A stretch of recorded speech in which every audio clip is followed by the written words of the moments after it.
basketball team is 7-2. Our women's field hockey team just went to the national championship game for the second year in a row. What do you got? What do you got? Huh? It's football. That's football reference. Cupcake's a football reference. We got other teams, football. big man. How's your football team? No, we got like 19 varsity sports. How's your football team? Great. We were in the Big Ten championship game 2 years ago. Where was Binghamton? Oh, wait. How about today? Binghamton was in Binghamton, New York 2 years ago. We're in finals. We're in finals today. We take exams. In today's episode, Brock Purdy gets the start. Jim Irsay slows his roll, and Steve Young joins us for 5 good minutes. But we begin today with ESPN's report that Steph Curry is expected weeks, unquote, with a left shoulder injury. Curry left last night's game against Indiana in the third quarter with pain. At that point, Curry had 38 of the Warriors' 80 points. Wilbon, where does this and last night's latest road loss leave the Warriors? Well, the road loss is getting weird now, Tony. At first, it was a slight curiosity, 0-5 or 0-6 or whatever. Now, to the point where you really want to know, like, what's up with this road situation. But of greater concern, by far, is Steph Curry. I mean, he's having another great Steph Curry season, a great season. Look at what he did last night. He had 38 or something. He had an insane number of points, Tony, in a short period of time. But Curry hurt is a bad thing. They win like 60+% of their games post Kevin Durant when Curry's on the floor. When Curry isn't, it's like below 30%. It's a tiny percentage. Yeah. They can't do without him for long. You can do without him for a few weeks. But the West is so crazy, the Western Conference. You don't want to get in a position where you're fighting back at the end of March and early April just to get to the 6 or the 7 spot, which could be the case. Yeah. They need Steph Curry. He's the greatest shooter ever. However many games Steph Curry misses are games that in the main that team is going to lose. The exact numbers in the last 4 seasons of the Warriors' record when he doesn't play is 24-66. So you can do the math. They cannot win without him. No. Now, a lot of those games, Klay Thompson was out because he had significant injuries. And many of those games as well, Draymond Green was out. And this is what you saw last night. Klay Thompson did not play. Curry got hurt.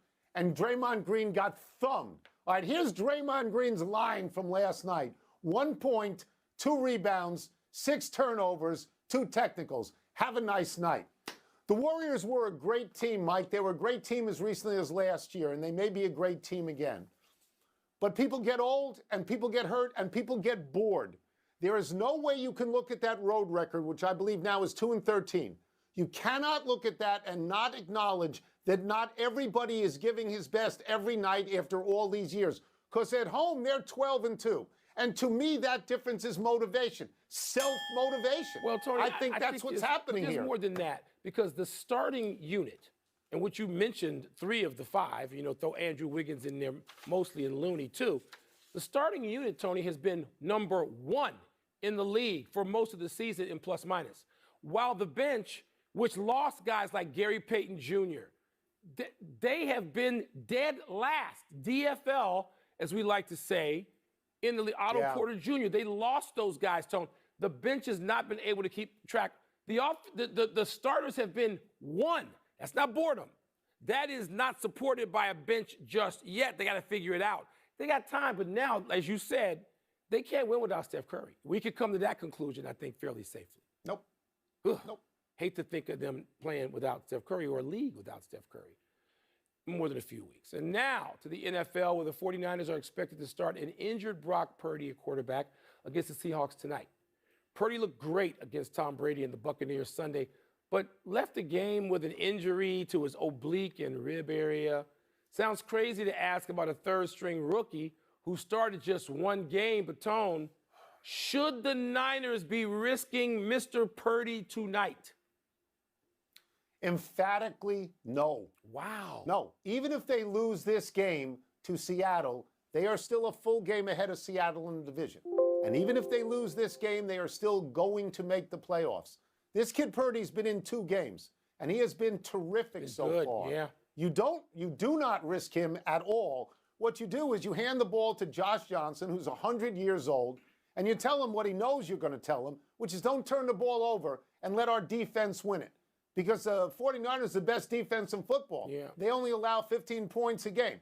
Now, Seattle doesn't have a good defense. In fact, they have a terrible defense. If my numbers are correct, they're 30th in points allowed and 31st in rush yards allowed. So you hand the ball off to your backs, you try to rush, you shorten the game, you make it a possession game, but you think long term. You do not get this kid hurt, Tony, especially on the road. Don't do it. That's a perfectly persuasive argument. And now I'm going the other way. Tony, Purdy needs reps. And I don't mean on Tuesday, Wednesday, and Thursday, or Monday, Wednesday, and Thursday in that league. He needs reps, Tony. He needs to be out there. He needs to sharpen. So what you do is you protect him as best you can. It's football. You can't protect everybody 100%. You can't protect anybody 100%. But you put him out there, you tell him you're going to hand the ball off because Seattle's rushing defense stinks. We're going to have quick throws. You're going to take 3-step drops. If you hold the ball and try to take off one time, then we'll pull you. But, Tony, they need for him to play and get ready and get better and get more experience. They need him to do that without getting hurt. I think Mike Shanahan is a smart enough coach to do that to the best of his ability, not 100%. Kyle Shannon. Not 100%. Look, that's fine. The kid may be a diamond. You don't want to get him killed for no reason at all. No. By the way, I think Seattle will probably win. Do you know Seattle's home record under Pete Carroll in primetime games is 23-5. That's a wow. That's great. Plus, if they win, they go into the playoffs ahead of the loser Sunday night between the Giants and Washington. We move on. Jim Irsay, the mad tweeter, appears to be softening from his original position on fellow owner Dan Snyder, which was there was, quote, merit to remove him, unquote. Yesterday at the owners' meeting, the Colts owner said, quote, I'm not ready to vote him out. I need to hear more of my partners talk, unquote. Wilbon, how are you reading Irsay's latest comments on Snyder? Not that different than his first comments. I don't think he contradicted himself at all. The first time he said merit. There is merit. He didn't say I'm going in there with a get-out vote. He didn't say that. He's being, I find now, misquoted about as often as Micah Parsons on every network. Because Micah Parsons said, yeah, it's him and it's Philly. And people then go on television or in the newspaper write, oh, Micah Parsons said it's all Philly structure. No, he didn't. That's a lie. That's misquoting someone. So let's go now back to Irsay. He said, we need to discuss this. He said that the first time. There's merit to discussing his removal. That's what he's saying again. I got no problem with it, none whatsoever. Okay, so you and I may have a difference of opinion than a lot of people because of where we live. Every time there's a big, sexy, nationally splashed story about why Dan Snyder has to go, I find myself saying, I have read this stuff in the Washington Post for the last 6 weeks or the last month longer, or something like that. And I call up an editor at the Post and I go, is there a smoking gun here? Is there something new here? And they go, no, don't worry about it. I'm good. The Irsay thing was new because he was an owner publicly saying we could get rid of this guy. That was new. Now, Mike, I thought at the time that he was a trial balloon put out there by a couple of other owners, and I think now that a couple of other owners have said to him, back off, Sparky. Agreed. Don't go yapping again Totally because agree. we got a chance to get him to sell. Sell, yes. He could sell. And that, if he sells completely, not if he tries to retain controlling interest, if he sells completely, that's the resolution the league wants because they don't want to vote. No, Irsay doesn't want to vote. They don't want to do that. Don't vote. Don't want to vote. Tony. It's cleaner to have him sell. The model for this is already out there. I told you this the day that happened. Robert Sarver and the Phoenix Suns. I told you that then. The NFL, for the first time, probably is jealous of the way another league handled something. Because quickly and cleanly, Sarver announced, I'm selling, I'm out. The pressure brought to bear on him was enough to force him out. And it didn't even come, apparently, from owners.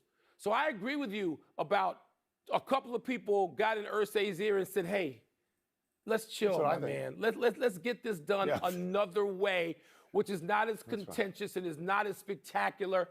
I completely agree with you, and that's what I think will happen. We've seen it. What? So you can have this happen in Phoenix and not Washington?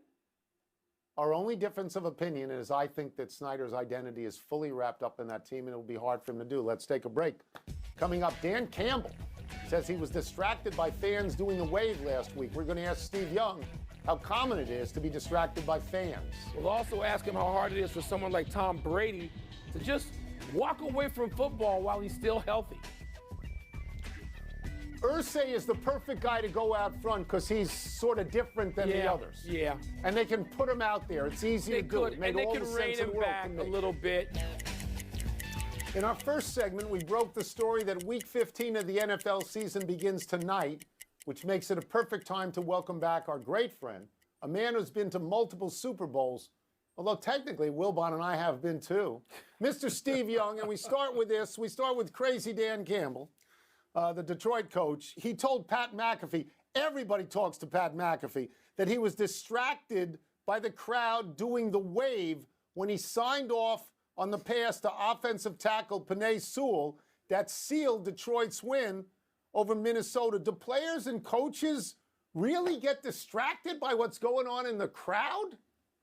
Tony, I saw this question, and I thought to myself, the 18 years I played, I'm like, talk about white noise. Like, it was just, I never cared it didn't matter. You never thought about it. Never even, look, they made a lot of noise. That was a problem. But just individual things that were happening in the crowd, never.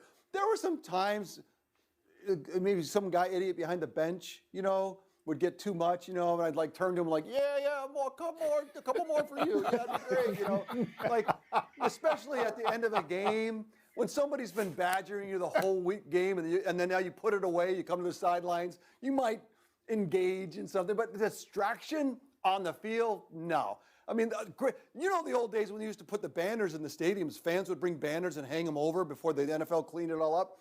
They could be distracting, not because they could say things that made you like, I remember one guy said, Steve Young, get a comb, or, like stuff like that, that hang it over the banner. I remember one that Joe Montana is Barry Manilow. That kind of bugged everybody. But, it's like, there's things that happen in the stadium that can cause you some distraction because it's wry or, funny.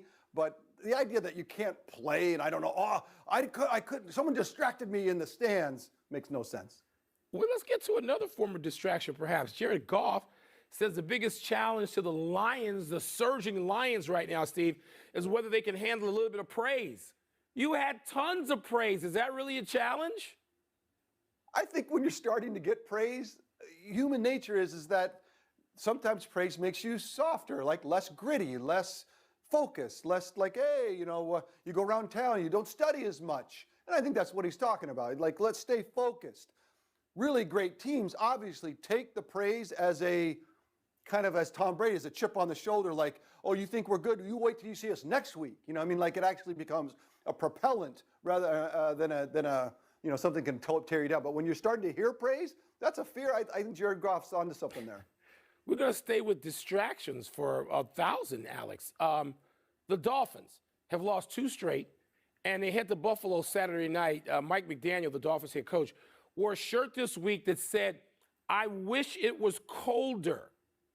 I mean, does the media overplay this whole temperature thing? Because I remember you guys going into Chicago when it was about 0 and winning a couple of huge games there, you California boys.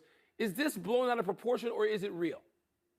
I think it's real if you're not a very good team, because it's harder to play anyway because you're not very good. There's nothing on the line, and you'd rather be in the bus anyway. And so now you got to go out in the cold. It's a problem. But if you're a great team, it can be a focuser. It's like a reason. And as I always found that's what the 49ers through the years, everyone thought we were West Coast soft until it got cold, and we showed you, hey, not so much. I think it can be a great motivator. I think that's what Mike McDaniel's talking about. It's like, hey, look, we're ready for the cold because we're a good team.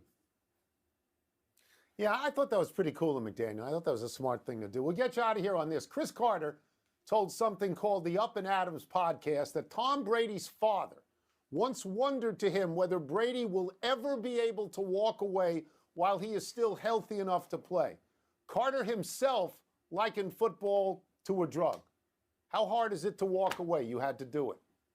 No, another longer conversation, but let's try to shorten it real quickly and just say that nothing in life, especially at quarterback, the position and what it takes to do it, the mental, emotional, spiritual, and physical challenge every week that gets poured out into everything that you do, nothing's going to do that ever again. And so in that way, that's what's so hard to leave. And that's why people say, well, and when you do leave, there's a death in it. There's a death of this incredible thing that you were the best at, maybe best in the world at, and the next day, you're not even good at anything else. I'm the greatest in the world at something. I have to leave that behind, and tomorrow I'm actually not good at anything else, or certainly not great, and maybe not even good at anything else. I think I'm going to stay the greatest of all time, or the greatest I've ever been.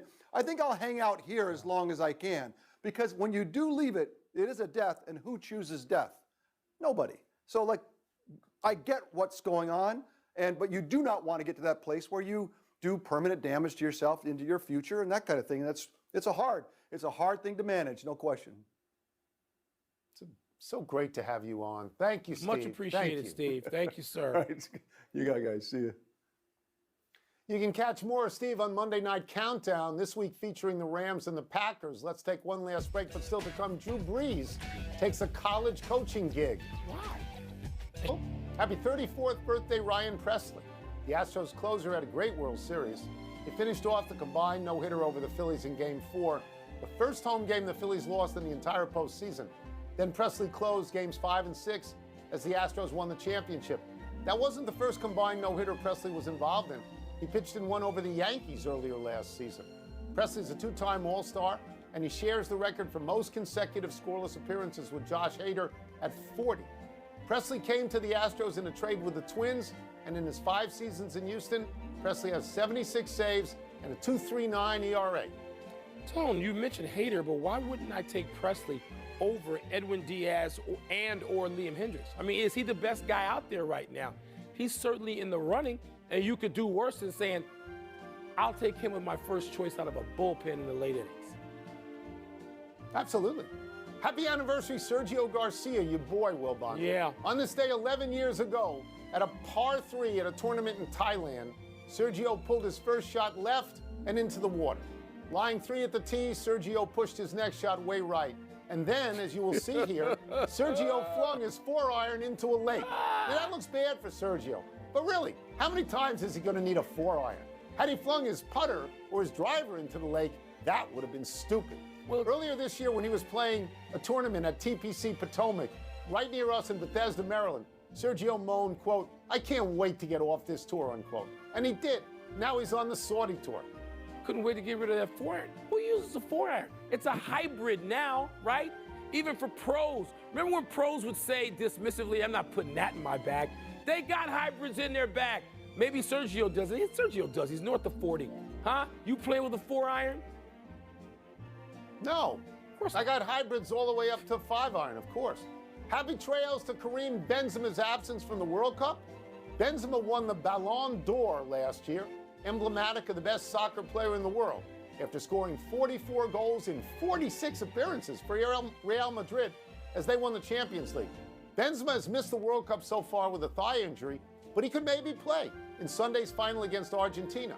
Benzema was France's top scorer at the 2014 World Cup, but get this, he missed the 2018 World Cup because he was exiled for his part in an attempted blackmail of a teammate in a sex tape scandal. Goodness. Olivier Giroud has taken Benzema's place so far. Wilbon, you're Mr. Football.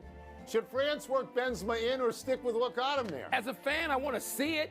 If you got Benzema, if France, as good as they are, they're in the final, if they had Benzema and Pogba, in addition to Mbappe and Giroud and this whole cast of characters, seriously, you talk about a dream team, isn't that it?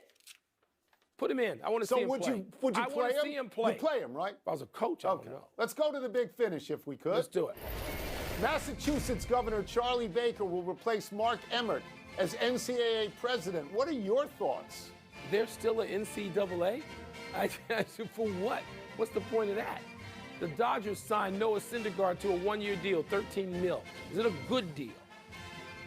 Syndergaard, when he was with the Mets a few years back, he was a great pitcher. Then he had Tommy John. 15 and 16. He hasn't been the same. Really unlike Justin Verlander. Yeah. Unlike him.